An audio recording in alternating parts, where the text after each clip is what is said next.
Right, back live with you tonight on In Focus. Acting City of Tshwane Mayor of Finance MMC Peter Sutton says the metro is facing serious financial difficulties. Sutton took the hot mayoral seat after Randal Williams tendered his resignation yesterday. The city explains that the budget for maintenance is getting out of hand due to persistent load shedding. For more on this and some of the other difficulties faced by the metro, we are joined now by the acting Mayor Peter Sutton. Good to have you, and thank you very much for your time. The metro, at some point when you took over in 2016, right up until about 2020, you say, began to do really well. In fact, you got to a point where you were having an accumulation of assets that were far above your liabilities, and you were doing well. Your programs were budgeted for. What did you do then that you cannot do now? Thank you. Well, firstly, just a correction, sir, if I may. What I was, perhaps what you're referring to is where I did an analysis from 2016 and I said there was an upward curve. Yeah. And in March 2019 was the first time March 2020, my humble apology, was the first time in the period where the current assets exceeded the current liabilities. Yes. For a short period.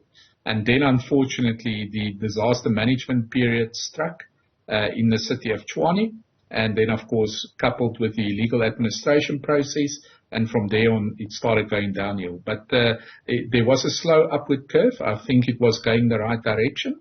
And then in March 2020 was the first time. But we did have an unfunded budget in 2016, 17, 18, 19, as well as after that 2020, 21, 22. So maybe if I can just make that correction. Yeah. So what were you doing correctly to see that upward curve? Well, look, it was all about the culture of creating a payment culture and to make sure that we, like I say, change that culture of payment, inning the cash, making sure that we get the funds in so that we can have liquidity for service delivery. And of course, we also at that point in time had some reserve funds, some reserve cash in the bank. I remember clearly in 2017, we won a court case that resulted in R1 billion being paid back to the city. So there was ample cash. What happened, unfortunately, in 2020, and that's also coupled with the situation South Africa found it in with the disaster management period, is many people, as we know, in that period couldn't work, or they were laid off work, or their employers could not pay them, no work, no pay. And what we saw is payment levels started dropping again. So it dropped as low as 60%, below 60% in some months in 2020. But of course, the expenses didn't really change. And there was a major financial loss that was incurred, deficit that was incurred in that financial year of R4 billion. And that saw a major drainage of cash resources in the city. And what we have seen since then, post-COVID, is the culture of payment that was started to be built up in 2017, 18, 19 has dropped again, and we need to now start building that up again. Yeah. But the main problem we're facing is the culture of non-payment. People are not paying their accounts, and that's part of the challenge we're facing now, as we don't have any more cash reserves to rely on. So are you saying all the expenditure which was incurred during that time of the administration, which has now led you into this deficit, has not been accounted for? No, that's not what I'm saying. So it's been accounted for. It's in the financial statements.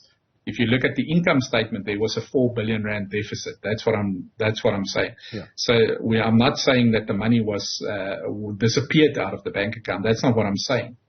What I am saying is because there was the cash collection was so low, the expenses was incurred using cash reserves that was in the bank. That's what I'm referring to. And as a result, the cash reserves were depleted. So now we're in a situation where we have lower income as what we need for the expenses that we need to, the basic expenses we need to run the city. but we don't have any cash reserves we can delve into to overcome short-term cash reserves needed for settling debt like Eskom, etc. So no, I'm not suggesting that that money was embezzled or stolen or disappeared out of the bank account.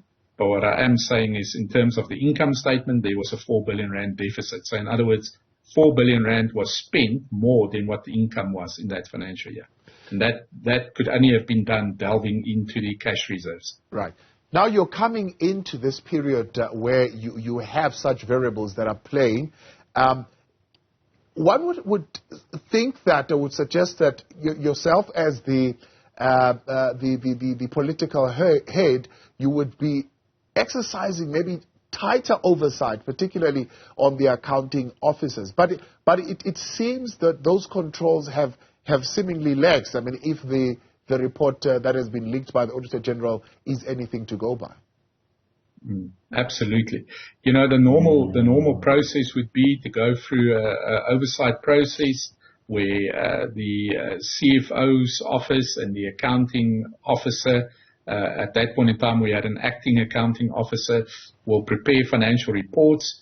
They will submit them through the structures, which is a mayoral committee, where we get the opportunity to do oversight of them. We will submit them to council. From council, they will go to different oversight structures like your Section 79 committees or your standing committees for further oversight, etc. And under no of those structures that we pick up some of the major irregularities that was pointed out by the Auditor General. And some of those included the absolute non-existence, I want to use the word, of some of the internal control processes, especially where the AG has resolved that on some of the major aspects, they couldn't even express an opinion to indicate whether they can agree with the balances or not. There's very strong indication that there might be major financial misrepresentation in those reports, especially some of the monthly and quarterly reports we've received. We've obviously, as a post-annual report audit opinion, we have started the correction process in that. We have that includes a number of aspects, but also we have started a number of forensic investigations to determine whether it was a negligence, whether it was a deliberate intent or to mislead, or whether it was simply just a lack of proper oversight and controls that caused that. But yes, it is a major concern and something we do take very seriously. So, being this dire the situation now, where I mean essentially you're missing your Eskom payments because by the time they send you the invoice, you have not collected enough, and they are going to COCTA saying, COCTA, help us here, we're trying to get our money. Is it not time to sit down and maybe really do go to province and ask for help for this municipality to be assisted, at least in the short term, to be able to navigate themselves out of this situation? It's a very interesting question, and there's two points to that to your question, if I may. The first one is one would think, can we go for financial assistance? You know, to say, you know, can you please bail us out? Can you maybe give us a cash injection to help us and so forth? That unfortunately is not available. And I think what we have certainly seen from our Minister of Finance, from National Treasury, and what we are picking up, especially when the President's speaking as well, is South Africa, and we know that, can simply not afford to just continue to bail out people or state-owned entities or any aspect. And the City of Tshwane, as dire and as bad as the situation is as a metro, there are probably about 176 municipalities in South Africa that's in a similar state or worse than what the City of Tshwane is. And we certainly, you know, the taxpayer can't afford to give them all financial assistance. The second point to that is to say, go to the MEC, and I would think part of the question you're asking is an administrative process. You know, do we need to get different management into the city?